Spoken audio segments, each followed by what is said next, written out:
যে তার নির্দিষ্ট অভিযোগের ভিত্তিতে তিনি কোনো সহায়ক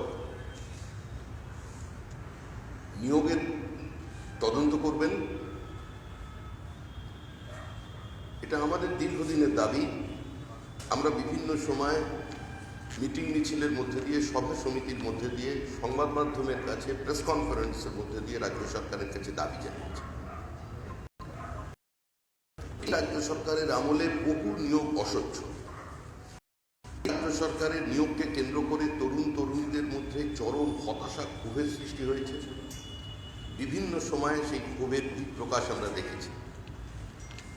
2011 সালে ক্ষমতায় আসবার আগে রাজ্যের মুখ্যমন্ত্রী, রাজ্যের শিক্ষামন্ত্রী পার্থ চট্টোপাধ্যায় তারা বিভিন্ন সভা সমিতিতে গিয়ে, বিভিন্ন ধর্ণা অবস্থানে গিয়ে তাদের আশ্বাস দিয়েছিলেন, পার্শ্ব শিক্ষকদের আশ্বাস দিয়েছিলেন, যারা কলেজে অস্থায়ী শিক্ষক হিসেবে আছেন তাদের আশ্বাস দিয়েছিলেন, প্রতিশ্রুতি দিয়েছিলেন, কিন্তু বাস্তবে তা কার্যকারী হয়নি। প্রত্যেকটি সংস্থার কাছে তাদের আন্দোলন, অসন্তোষ আজও অব্যাহত। মাদ্রাসা শিক্ষকরা কোন অবস্থায় আছেন, যারা সংখ্যালঘুদের জন্য সমস্ত উন্নয়নের কাজ করে ফেলেছেন। সারা ভারতবর্ষে কোথাও সংখ্যালঘুদের জন্য এত উন্নয়ন হয়নি। সেই সংখ্যালঘুদের জন্য, সেই সংখ্যালঘুদের মাদ্রাসা শিক্ষা এবং শিক্ষকদের জন্য মুখ্যমন্ত্রী কি করেছেন, আজকে তার প্রতিফলন আমরা বিভিন্ন সময় কলকাতার রাজপথে দেখতে পাচ্ছি। এমন একটা দিন নেই যেদিন কোনো না কোনো শিক্ষক বা শিক্ষাকর্মী বিকাশ ভবনের সামনে সরলেকে অবস্থান না করছেন, বিক্ষোভ মিছিল না করছেন, ধর্নায় না বসে আছেন। তাই সম্পূর্ণ নিয়োগের ক্ষেত্রে, যদিও নির্বাচনের প্রাক মুহূর্ত, পশ্চিমবঙ্গ সরকার বারবার দাবি করছেন যে তারা 99% কাজ করে ফেলেছেন, সামান্য কিছু কাজ বাকি আছে, সেই কাজটাও তারা করে দেবেন। আমরা অত্যন্ত বিনম্রতার সঙ্গে আমরা মাননীয় মুখ্যমন্ত্রীর কাছে এবং এই সরকারের কাছে আবেদন জানাচ্ছি যে চুক্তিভিত্তিক যে কর্মী নিয়োগ হয়েছে, civic police, village police, green police, বাংলার সহায়তা কেন্দ্রের এন্ট্রি অপারেটর, জলসাথী, পরিবহন সংস্থার ড্রাইভার, কন্ট্রাক্টর, প্রাণী মিত্র, village research person, para teacher, computer শিক্ষক, বিভিন্ন দফতরের কয়েক হাজার তথ্য প্রযুক্তি কর্মী, ওয়েবেলের মাধ্যমে নিয়োগ হওয়া সমস্ত কর্মী, কোথা থেকে তালিকা তৈরি হয়েছে, কিসের ভিত্তিতে নিয়োগ হয়েছে, 5 লক্ষ স্থায়ী সরকারি পদ বিলোপ করে কোন চুক্তির ভিত্তিতে, যে কন্ট্রাকচুয়াল জব বিভিন্ন সময় মুখ্যমন্ত্রী বলছেন তার বক্তৃতায়, সেই নিয়োগ কোন মেধার ভিত্তিতে হয়েছে, কোন শিক্ষাগত যোগ্যতা, কোন ইন্টারভিউয়ের মধ্যে দিয়ে এই নিয়োগ হয়েছে। আমরা আগেও বলেছি, মুখ্যমন্ত্রী নিজে কার্যত তিনি স্বীকার করেছেন। মুখ্যমন্ত্রীর বিবৃতির পাল্টা বিবৃতি দিয়েছেন মুখ্যমন্ত্রীর ক্যাবিনেটের প্রাক্তন বনমন্ত্রী, বর্তমানের বিজেপির নেতা রাজীব বন্দ্যোপাধ্যায়। সংবাদ মাধ্যমে প্রত্যেকের কাছে দুতরফের বক্তব্য আছে, কিন্তু আমরা আবার বলছি এই নিয়োগ অস্বচ্ছ। এই যে সম্পূর্ণ নিয়োগে যে তালিকা তৈরি হয়েছে, বাংলা সহায়তা কেন্দ্রের ডেটা এন্ট্রি অপারেটরের 5000 এবং সিভিক ভলেন্টিয়ার্স থেকে শুরু করে যা নিয়োগ এখন পর্যন্ত কন্ট্রাকচুয়াল ফর্মে হয়েছে, এবং সরকারি 5 লক্ষ শূন্য পদে এই সরকার নিয়োগকে সম্পূর্ণ করতে না দিয়ে কোন কারণে স্থায়ী চাকরির পরিবর্তে এই কন্ট্রাকচুয়াল সার্ভিসের মধ্যে দিয়ে চলে গেছেন, যে কন্ট্রাকচুয়াল সার্ভিসের মধ্যে কোনো মেধা উপর নির্ভর করে হয়নি। এটা আমাদের নির্দিষ্ট অভিযোগ, আমরা লাগাতার করে এসেছি রাজ্যবাসীর সামনে এই সরকারের বিরুদ্ধে, যে এখানে কোনো পরীক্ষার ব্যবস্থা নেই, কোনো ইন্টারভিউয়ের ব্যবস্থা নেই। এই যে তালিকা তৈরি করে গেছেন, আজকে মাননীয় মুখ্যমন্ত্রী তিনি এসসি এসটি যে কি উন্নয়ন করেছেন তা নিয়ে তিনি একটি সভায় বক্তব্য রাখলেন। সেই সভায় মূল বিষয় থেকে সরে গিয়ে তিনি সেই বিজেপিকে আক্রমণের রাস্তায় চলে গেলেন।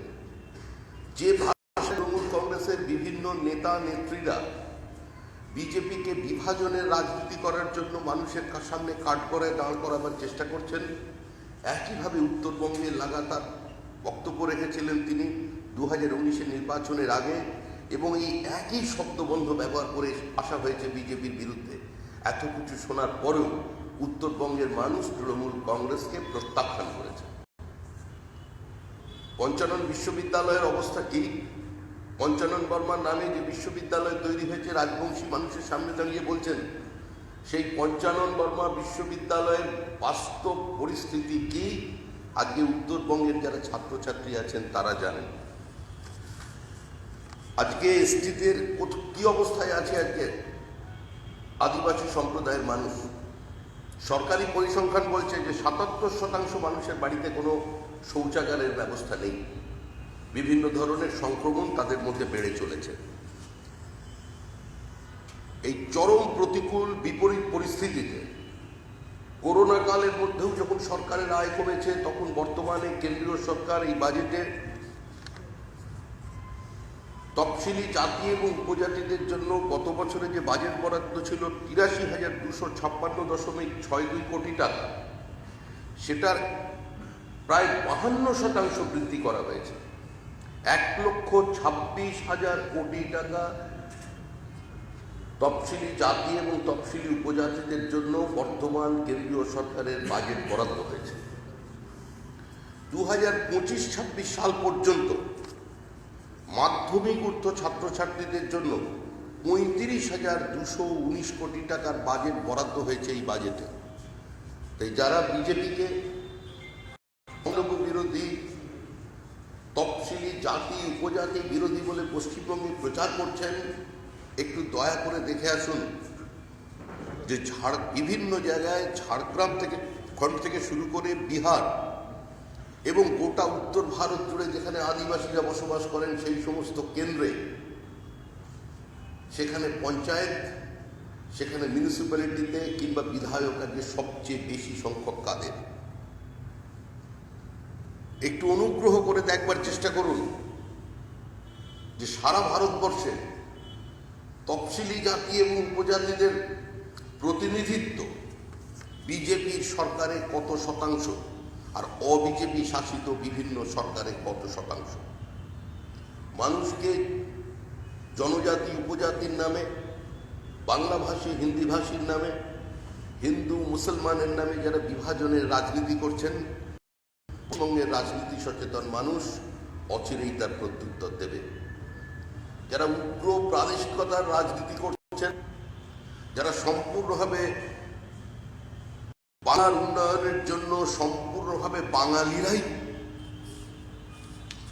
করেছেন এবং তার অবদান পুরোপুরি বাঙালি, এখানে অন্য কোনো ভাষাভাষীর কোনো জায়গা নেই, নির্বাচনের আগে বিভাজন তৈরি করছেন, তারা শুধু পশ্চিমবঙ্গের সংঘবদ্ধতাকে নষ্ট করে দিচ্ছেন তাই নয়, তারা সারা ভারতবর্ষে অগণিত প্রবাসী বাঙালি আছেন কর্মসূত্রে বিভিন্ন পেশায়, শহরের বহু শহরে, বহু রাজ্যে যারা কর্মরত, এবং সর্বোপরি করোনার কারণে যে সংখ্যা আমাদের গোচরে এসেছে সেই 70 লক্ষ পরিযায়ী শ্রমিক, তাদেরও কিন্তু একটা চরম অনিশ্চয়তা, হতাশার দিকে ফেলে দিচ্ছেন। আজকে বিভিন্ন রাজ্যের থেকে, বাঙালি সংগঠনের পক্ষ থেকে, বাঙালিদের থেকে লাগাতার আমাদের কাছে চিঠি আসছে, ফোন করে আমাদের কাছে বলছেন যে এই রাজনীতি বন্ধ হোক, এই রাজনীতি আমাদের ভবিষ্যতে কোনো নিরাপত্তা দিতে পারবে না। আমরা আশা করব পশ্চিমবঙ্গের মানুষ এর প্রত্যুত্তর ঠিক সময়ে দেবে। বিজেপিকে আক্রমণ করতে গিয়ে বিভিন্ন সভায় যে ভাষা, যে আক্রমণ যে ব্যবহার করা হচ্ছে, কেউ বলছেন পগার পার করে দেবো, কেউ বলছেন ভয়ঙ্কর খেলা হবে, আর এই সংক্রমণ শুধুমাত্র একটা দুটো জেলায়, ওই বীরভূম আর দক্ষিণ 24 পরগনায় সীমাবদ্ধ ছিল, এখন এটা সংক্রমণের মধ্যে বিভিন্ন জায়গায় ছড়িয়ে পড়েছে। বিভিন্ন জেলায় জেলায় ক্যাবিনেট মন্ত্রীরা পর্যন্ত এই তৃণমূল কংগ্রেস সরকারের তারা ওই ভাষায় কথা বলছেন। ছাত্র যুবদের ভাষা এটা নয়, এটা রাজনীতির ভাষা নয়, এটা রাজনৈতিক সংস্কৃতি নয়। আমরা শুধু মানুষের সামনে এই কথাটা তুলে ধরছি। অত্যন্ত শান্তিভাবে আগামী 6 তারিখ থেকে আমাদের পরিবর্তন যাত্রার শুভ সূচনা হবে। আপনারা জানেন 11 তারিখ পর্যন্ত প্রধানমন্ত্রী আসছেন, 7 তারিখে হলদিয়ায় তিনি সভা করবেন। সর্বভারতীয় সভাপতি আসছেন, ভারতের স্বরাষ্ট্রমন্ত্রী আসছেন।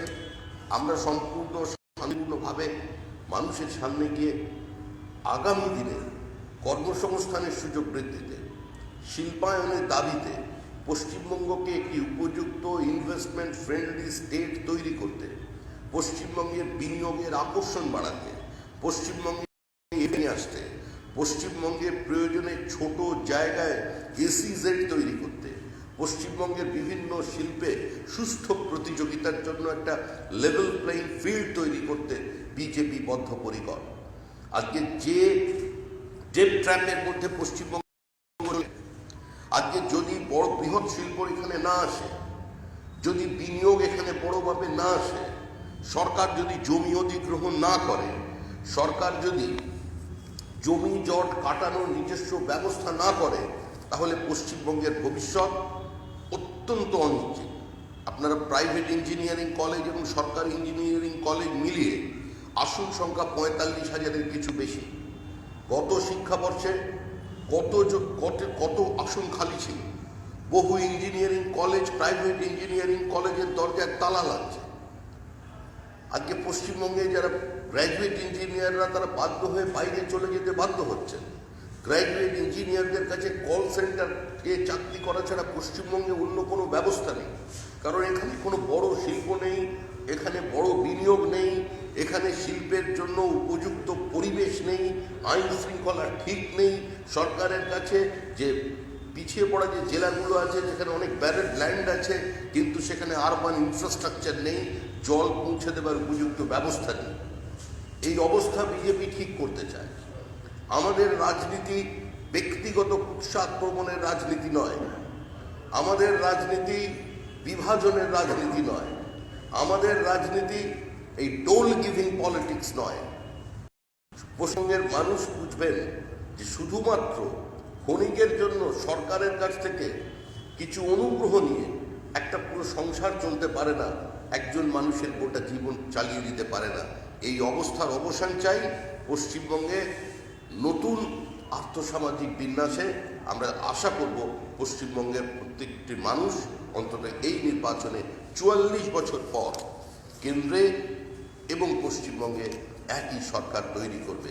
বিমান অ্যাটিটিউড, কেন্দ্রের বঞ্চনা, কেন্দ্রের হয়রানি, GST নিয়ে প্রত্যেক দিন বাকবিতণ্ডা, প্রতিদিন কেন্দ্র বিরোধিতা, শুধু নিজস্ব পলিটিক্যাল ইগোকে স্যাটিসফাই করবার জন্য ক্ষুদ্র রাজনৈতিক স্বার্থে আজকে কৃষককে বঞ্চিত করা, পশ্চিমবঙ্গের সাধারণ মানুষকে বঞ্চিত করা, আয়ুষ্মান ভারতকে দূরে সরিয়ে রেখে ভোট সাথী কার্ডের মধ্যে দিয়ে মানুষকে কিছুদিনের জন্য বিভ্রান্ত করা যায়। কিন্তু বাংলার মানুষ বদ্ধপরিকর যে এই নির্বাচনে পশ্চিমবঙ্গে প্রতিবদল নিয়ে আসবে। 2011 সালের আগে রেস্টোরেশন অফ ডেমোক্রেসি স্লোগান দিয়ে মুখ্যমন্ত্রী ক্ষমতায় আসেন। রাজনৈতিক প্রাসঙ্গিকতা শেষ হয়ে গিয়েছিল তৃণমূল কংগ্রেস, আদপে ছিল একটা CPIM বিরোধী রাজনৈতিক প্ল্যাটফর্ম। কিন্তু আজ সেটা শুধু পরিবর্তন হয়নি, সেটা পালা বদল হয়েছিল, শুধু পোশাকের রঙের পরিবর্তন হয়েছিল। CPIM-কে পিছনে ফেলে রেখে আক্রমণ আগ্রাসনের মাত্রা, গণতন্ত্র পরিষদটাকে খর্ব করে নেওয়ার মাত্রা, এবং যেখানে যেখানে সরকার থাকে সেখানে সম্পূর্ণ ক্ষমতার কেন্দ্রীকরণের যে প্রচেষ্টা, শুধুমাত্র বিধানসভায় সংখ্যাধিক্যের কারণে একের পর এক দিন পার করিয়ে আজকে পশ্চিমবঙ্গকে যে জায়গায় নিয়ে এসেছেন, এই জায়গা থেকে আমরা অবিলম্বে তাকে বের করে দিতে চাই। একটা প্রশ্ন করবো, সেটা হচ্ছে যে অনলাইনে নির্বাচনে, এবার বিধানসভা নির্বাচনে অনলাইনে প্রার্থী হওয়ার আবেদন করা যাবে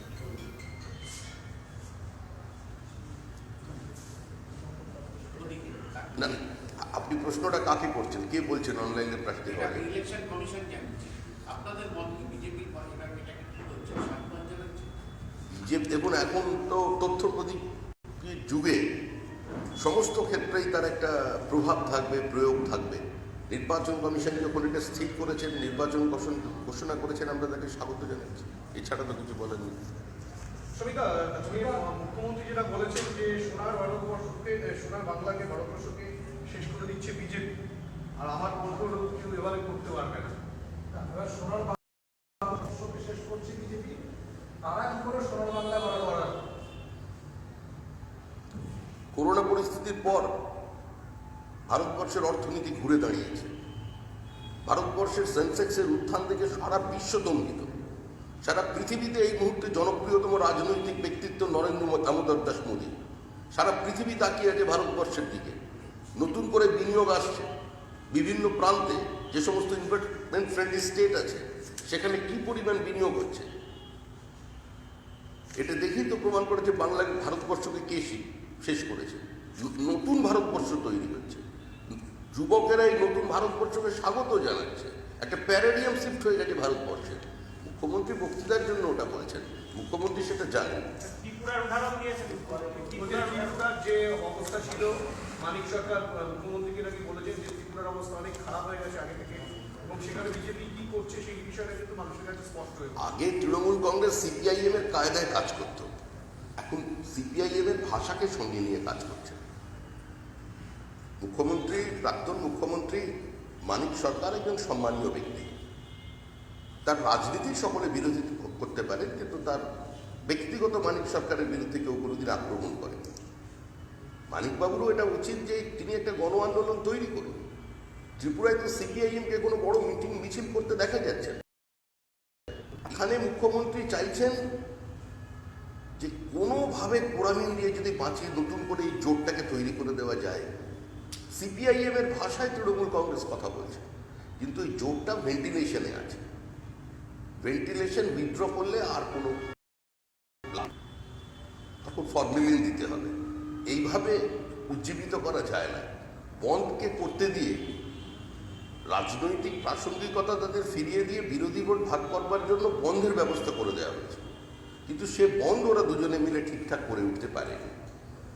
যিনি গোটা সিপিআইএম এর নির্বাচিত জনপ্রতিনিধিদের কার্যত জোর করে নিজের দলে সামিল করেছেন। কংগ্রেসের জেতার টিকিটে যারা বিধায়ক ছিলেন তারা তৃণমূল কংগ্রেসে যোগদান করেছেন। আজকে সেই কংগ্রেস সিপিএমকে নতুন করে যখন মুখ্যমন্ত্রী আবার নিয়ে এসে আপনাদের সামনে উপস্থাপিত করছেন, তার মানে বোঝা যাচ্ছে যে ভয় আর আতঙ্ক নির্বাচনের ফলাফল নিয়ে তাদের মধ্যে কি আছে।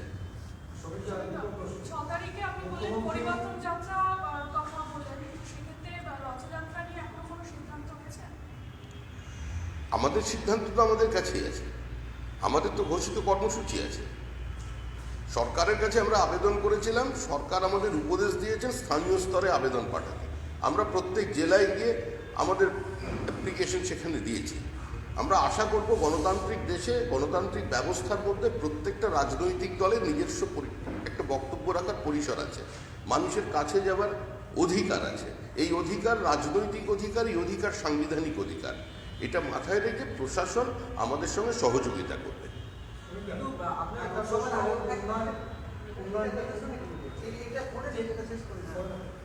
লোকসভার আগেও আপনারা রথযাত্রা করতে চেয়েছিলেন, তখনও বাধা এসেছিল, করতে পারেন। এবারেও যখন আপনারা এরকম ডিসিশন নিচ্ছেন, তখন নতুন কোনো পরিকল্পনা কি রয়েছে যাতে বাধা আসে সেভাবে আপনারা ওভারকাম করবেন? সেটা তখন দেখা যাবে। আমরা এখনো আশাবাদী যে শুধুমাত্র গণতন্ত্রের কথা, সুস্থ স্বাভাবিক জনজীবনের কথা মাথায় রেখে প্রশাসন আমাদের সঙ্গে সহযোগিতা করবে। আমরা অসহযোগিতার কথা কিন্তু বলছি না, আমরাও পূর্ণ সহযোগিতা করব এবং প্রশাসন নির্দেশ দেবে জেলাকে এটাই আমরা আশা রাখি যে তারা আমাদের সঙ্গে সহযোগিতা করবে। যেভাবে হচ্ছে সেভাবে দেখা যাচ্ছে যে আগামী দিনে বলবে যে এই রথযাত্রা বেরোলে সাম্প্রদায়িক সম্প্রীতি নষ্ট হওয়ার আশঙ্কা আছে, সেই জন্য এই রথযাত্রা বেরোতে দেওয়া যাবে না। এইসব অত্যন্ত পুরনো বস্তা পচা অভিযোগ। এরকম অভিযোগ তো সেই 80-র দশক থেকে শুনতে শুনতে আসছি। আমরা 2 থেকে 300 দিনে পৌঁছে গেলাম। কংগ্রেস বিরোধী দলের মর্যাদা হারিয়ে ফেললো, সিপিএম অপ্রাসঙ্গিক হয়ে গেল। এসব তো শুনছি। যত বলবে আমরা তত। পশ্চিমবঙ্গের ইতিহাস তো প্রত্যেকের জানা। বন্ধ কারখানার গেটে দাঁড়িয়ে সিআইটিউর নেতা বক্তৃতা, মসজিদ লড়াই নয়, চাই রুটির লড়াই। কোথায় আজকে? কোথায় সিপিএম? কোথায় কংগ্রেস? আমাদের বিরুদ্ধে সাম্প্রদায়িকতা, বিভাজনের যত অভিযোগ বেড়েছে, মানুষ তত আমাদের আশীর্বাদ করেছে। উচ্চবর্ণের পার্টি বলে কত রকমের বক্তৃতা চলেছে। সবচেয়ে বেশি তফসিলি সম্প্রদায়েরা, আদিবাসী সম্প্রদায়ের মানুষেরকে বিজেপির মধ্যে আছেন, তাদের জনপ্রতিনিধিত্ব সারা ভারতবর্ষে সবচেয়ে বেশি। সে মিউনিসিপ্যালিটি থেকে শুরু করে লোকসভা পর্যন্ত বিজেপি সেই আসনগুলোই জিতেছে। এই অভিযোগের সঙ্গে নিয়েই তো আমরা আছি। আচ্ছা, আজকে আপনাদের এখানে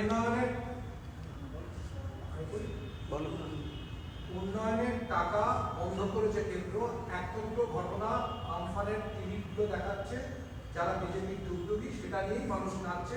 আপনারা বিশ্বাস করবেন না এটা। উনি সংবাদ মাধ্যমকে বিজেপির ডুগডুগি বলেছেন। সেটা সংবাদ মাধ্যম কি ডুগডুগি বাজাচ্ছে, কিভাবে বাজাবে তারা ঠিক করবে। না, উন্নয়নের টাকা মানুষ বিদ্রোহ করেছে, মানুষ প্রতিবাদ করছে, বিজেপি সেই মানুষের সঙ্গে আছে। সংবাদ মাধ্যমে দেখা গেছে যে উন্নয়ন আমফানে এই সরকারের ভূমিকা কি ছিল, ফুড ডিস্ট্রিবিউশনে এই সরকারের ভূমিকা কি ছিল, সেটা করোনা কালে দেখেছে, আমফানে দেখেছে। বিভিন্ন সরকারি প্রজেক্ট থেকে যে উৎকোচ নেওয়া হয়েছে, কাটমানি নেওয়া হয়েছে, সেটা মুখ্যমন্ত্রী নিজে বিবৃতি দিয়েছেন। সুতরাং বিক্ষিপ্ত বিচ্ছিন্ন কোনো ঘটনা নয়, উন্নয়ন বন্ধ করার চক্রান্ত এ ধরনের কিছু বিজেপির নেই। বৈমাতৃসুলভ আচরণ মুখ্যমন্ত্রী বলতে পারেন, কিন্তু পুরো বাজেট ঠিক করে গত 10 বছরে বিজেপি আসবার পর থেকে 2014 সাল থেকে 2020 সাল পর্যন্ত পশ্চিমবঙ্গ কোনো জায়গায় অসহযোগিতা পাননি। পশ্চিমবঙ্গের যিনি অর্থমন্ত্রী আছেন তিনি বারবার 61টা তিনি সাজেশন দিয়েছিলেন জিএসটির ক্ষেত্রে, তার 60টি সাজেশনই গ্রহণ করা হয়েছিল। সুতরাং দিল্লিতে গিয়ে প্রধানমন্ত্রী অর্থমন্ত্রীর সামনে এক ধরনের বিবৃতি, আর পশ্চিমবঙ্গের ময়দানে এসে মানুষের সামনে আরেক ধরনের বিবৃতি। মানুষ এই দ্বিচারিতা চাইছে না, মানুষ এই কেন্দ্র রাজ্য সংঘর্ষ চাইছে না, মানুষ সমন্বয় চাইছে, আর সেজন্যই কেন্দ্রে যে দল, পশ্চিমবঙ্গের সেই দলের সরকার চাইছে। আরো একবার জোরের সঙ্গে আজকে বললেন এনআরসি এনপিআর করতে দেবেন না এই বাংলায়, উইথড্র করতে হবে। বিজেপি বলছে, একবার বলছে এনআরসি হবে, একবার বলছে বিজেপি বলছে এনআরসি হবে না। বিজেপি আইনটা তো বাকি রয়ে গেছে, আইনটা রয়ে গেছে, যে কোনো সময় প্রয়োগ হতে পারে। আন্দোলন করুন না। বিজেপি বলেছে, স্বরাষ্ট্র রাজ্যমন্ত্রী তিনি একটি লিখিত বিবৃতি দিয়ে জানিয়েছেন, হাউসকে জানিয়েছেন যে কোভিডের টিকা জুলাই মাসে এই লটা ফেল করা হবে, রুল ফ্রেম। সেটা পরিষ্কার, এটাই পাবলিক ডোমেইনে। আচ্ছা, এই যে বিষয়টা যেটা মুখ্যমন্ত্রী বলেছেন স্পষ্টত যে করোনার সময় পরিযায়ী শ্রমিকদের জন্য 1 টাকাও খরচা করেনি কেন্দ্র, কিন্তু এদিকে চোরগুলোকে নিয়ে যাওয়ার জন্য, দিল্লিতে বিমানে করে নিয়ে যাওয়ার জন্য কিন্তু খরচা করছে। মুখ্যমন্ত্রী স্পষ্টত অভিযোগ করছেন, এই বিষয়টা নিয়ে কি বলবেন? করোনার সময় পরিযায়ী শ্রমিকরা 1 টাকা ট্রেনের ভাড়া পর্যন্ত দেয়। কাদের থেকে কি পেয়েছে সেটা পরিযায়ী শ্রমিকরাই জানে।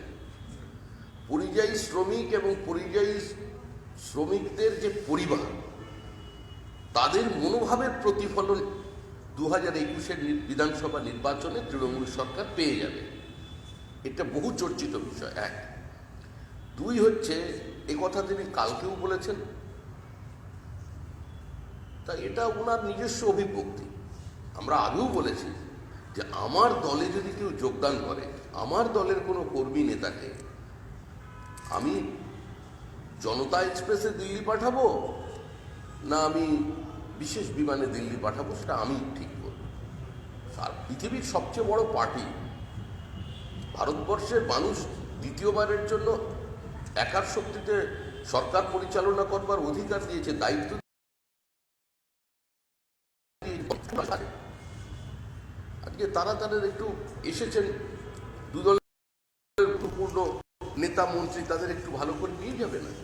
তাদের কিভাবে নিয়ে যাবে সেটা তারা ঠিক করবে, বিজেপি ঠিক করবে। আচ্ছা, বিধানসভায় অর্থমন্ত্রীর পরিবর্তে মুখ্যমন্ত্রী বাজেট পেশ করবেন এবং এই প্রথম বাজেট অধিবেশন ডাকা হলো যেখানে রাজ্যপালকে বলা হলো। এটা আমরা আগেও বলেছি, সম্পূর্ণ অগণতান্ত্রিক, অসাংবিধানিক, বিধানসভার রীতিনীতির পরিপন্থী। এই সরকারের স্বৈরতান্ত্রিক মনোভাবের পরিচয়। এই সরকার সংবিধানের ওপরে সামান্যতম কোনো শ্রদ্ধা বা মর্যাদা রাখে না। এই সরকারের যারা মন্ত্রী হয়েছেন, যারা সংবিধানের শপথ নিয়ে মন্ত্রী হয়েছেন, তাদের বিভিন্ন সময় তাদের উক্তি, তাদের বক্তব্য সংবিধানের মূল দর্শনের পরিপন্থী।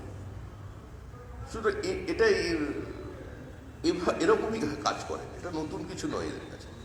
মানে টেটে চাকরির বিষয়ে আজকে বিশ্বজিৎ কুণ্ডু যেটা বলেছেন যে টেটে যারা চাকরি পেয়েছে, টেটের মধ্যে প্রত্যেকেই তৃণমূল নেতার ঘনিষ্ঠ বা তৃণমূল কর্মী কর্মী তারাই একমাত্র এই চাকরি পেয়েছে। এতদিন পর্যন্ত এই কথা রাজ্যবাসী বলতেন, এতদিন পর্যন্ত এই কথা চাকরির যারা পরীক্ষার্থী ছিলেন তারা বলতেন, পশ্চিমবঙ্গের তরুণ তরুণীরা, বেকার যুবক যুবতীরা তারা বলতেন।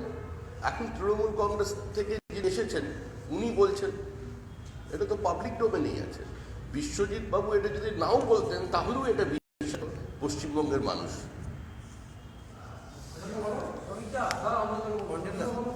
এটা হচ্ছে যে আপনাদের এখানে আজকে একটা বিক্ষোভ হয়েছে। এটা হচ্ছে আপনাদের একজন কর্মী, তিনি মারা গেছিলেন, যিনি তাকে খুন করেছেন বলে অভিযোগ, তিনি অন্য দলের ছিলেন, তৃণমূলের, তাকে আপনারা আবার ফিরিয়ে দিয়েছেন, মানে বিজেপিতে নিয়েছেন। তার বিরুদ্ধে বিক্ষোভ দেখালেন, কি বলবেন? এরকম দলের অফিসের সামনে বিক্ষোভ দেখানোটা এটা খুব একটা কাঙ্ক্ষিত না, এটা অনভিপ্রেত ঘটনা। আমাদের দলীয় নেতৃবৃন্দ তার সঙ্গে কথা বলেছেন, আগামী এক সপ্তাহের মধ্যে বিষয়টি মিটে যাবে।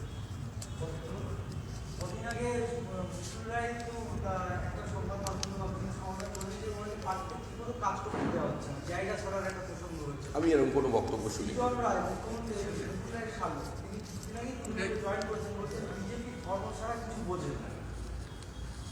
ওই পার্টিটা ধর্ম ছাড়া কিছু বোঝে না, কোনো কাজ করার পার্টি নয়, এবং শুধু ধর্ম ছাড়া কিছু। আমি ওনার মন্তব্যের কোনো, আমার কাছে কোনো প্রতিক্রিয়া দেওয়ার মতো কিছু নেই। এই নিয়ে বিজেপি কিছু বলবে না। আর মুখ্যমন্ত্রী বলছেন বাংলা নয়, ভারতবর্ষ নয়, সারা পৃথিবীতে এত জনদরদি সরকার কোথাও নেই। বাংলাদেশের সঙ্গে একটা যোগ করে দিই। উনি বলছেন যে টিএমসির বিকল্প টিএমসি, উন্নততর টিএমসি চাই। ওরা কিন্তু সিএম স্লোগান, বামফ্রন্টের বিকল্প বামফ্রন্ট, বামফ্রন্টের বিকল্প উন্নততর বামফ্রন্ট, মানে একদম পরিষ্কার সিপিএম এর পথে, সিপিএম এর মতে, সিপিএম এর সাথে এগিয়ে চলেছেন। কিন্তু তারপরেও বলছি দিক ওই ফোর্স উজ্জীবিত হবে না, ভেন্টিলেশনের বাইরে বার করবেন, শেষ, ফর্মিলিন দিতে হবে। এই নির্বাচন বিজেপি এবং তৃণমূলের মধ্যে মেরুকৃত। এই নির্বাচনে বিজেপি জিতবে, তৃণমূল হারবে, পশ্চিমবঙ্গের মানুষ জিতবে। এই লড়াই তৃণমূলের বিরুদ্ধে মা মাটি মানুষের লড়াই, আর এই লড়াইয়ে মা মাটি মানুষই জিতবে, তৃণমূল হারবে। আমরা কর্মশ্রী, আমরা ধর্মশ্রী, আমরা বিশ্বশ্রী, আমরা ধর্মশ্রী, আমরা বিশ্বশ্রী, আমরা গর্বশ্রী। কিন্তু এত শ্রী আছে আর কি, রোজই তৃণমূল থেকে মানুষ শ্রীহীন হয়ে শ্রী ত্যাগ করে কেন চলে এসছেন, এটা আগে তৃণমূল চিন্তা করুন। এই বিষয় নিয়ে মুখ্যমন্ত্রী বলেছেন যারা বিজেপিতে চলে যাচ্ছে তারা কেউ প্রচুর সম্পত্তি গচ্ছিত রাখতে চলে যাচ্ছে, প্রচুর কেউ টাকা যারা আয় করেছে সেগুলো গচ্ছিত রাখতে যাচ্ছে, এবং আইটি সেল থেকে নাকি অনেক শিল্পীর কাছে চাপও আসছে, বিভিন্ন রকমভাবে চাপ দেওয়া হচ্ছে, সেটাও কিন্তু মুখ্যমন্ত্রী অভিযোগ করছেন বিজেপির বিরুদ্ধে। এই বিষয়টি কি বলবেন? সারা দেশ জুড়ে বিশেষ এক গোষ্ঠী শিল্পীরা লাগাতার বিজেপির বিরোধিতা চালিয়ে গেছে, বিজেপির বিরুদ্ধে বলে গেছে, বিজেপির বিরুদ্ধে বহু রকম আক্রমণ করেছে। কিন্তু তারপরেও দেশের মানুষ বিজেপিকে সমর্থন করছে। লাগাতার পশ্চিমবঙ্গে বলা হয়েছে যে আসামের বাঙালিরা আক্রান্ত, আসামের বাঙালিদের খুন করা হয়েছে। এখান থেকে গিয়ে প্রার্থী দিয়ে আসা হয়েছে পর্যন্ত, পশ্চিমবঙ্গ থেকে গিয়ে সর্বভারতীয় দল তো আসামের প্রার্থী দিয়েছে, জমানত বাজেয়াপ্ত করে ফিরেছে, আর বাঙালি অধ্যুষিত সমস্ত আসনে বিজেপি জিতেছে। আসামে বাঙালিরা বিজেপিকেই ভোট দেবে। সুতরাং এই প্রচার, ত্রিপুরা আসামের প্রচার পশ্চিমবঙ্গে কাজ করবে না। মুখ্যমন্ত্রীর যে অবস্থান, তৃণমূল কংগ্রেসের যে অবস্থান, তারা যে আক্রমণ করছেন, যে উন্নয়নের কথা বলছেন, সেই উন্নয়ন যদি হয়ে থাকতো আজকে এই দুয়ারের সরকার এর কার্যক্রম করতে হতো না।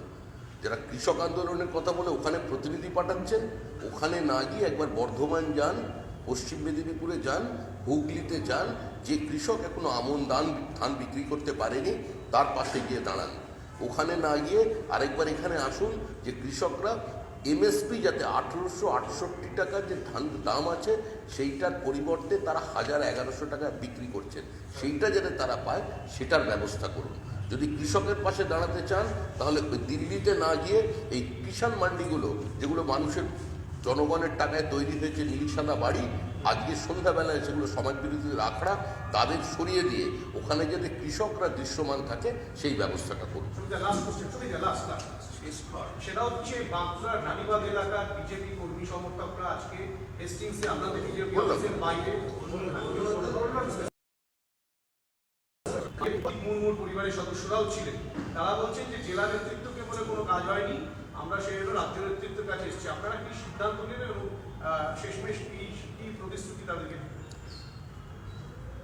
নিশ্চয়ই সেই পরিবারের প্রতি আমাদের সহমর্মিতা আছে, তাদের বক্তব্য অত্যন্ত গুরুত্ব দিয়ে শোনা হয়েছে, কিন্তু একই সঙ্গে পার্টিতে আসার পদ্ধতিতে হয়েছে, এটা বিজেপির পদ্ধতি নয়, এই পদ্ধতিকে আমরা সমর্থন করছি না। কিন্তু তারপরেও তাদের আবেগের কথা চিন্তা করে আমাদের দলীয় নেতৃত্ব তাদের সঙ্গে কথা বলেছেন, আগামী কয়েকদিনের মধ্যেই এই সমস্যার সমাধান করে দেওয়ার সিদ্ধান্ত হয়েছে। দাদা আরেকটা প্রশ্ন, আজকে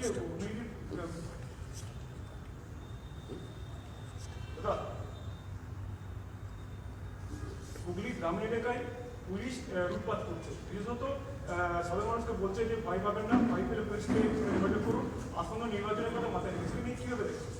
এখানে মানুষ ভয় পাচ্ছে কি পুলিশ ভয় পাচ্ছে এটা তো আমি বুঝতে পারছি না। পুলিশ অনেক জায়গায় এরকম করছেন, মানুষের কাছে বলছেন, পুলিশের বোধোদয় হয়েছে, এটা অন্য কোনো স্ট্র্যাটেজি এখনো পর্যন্ত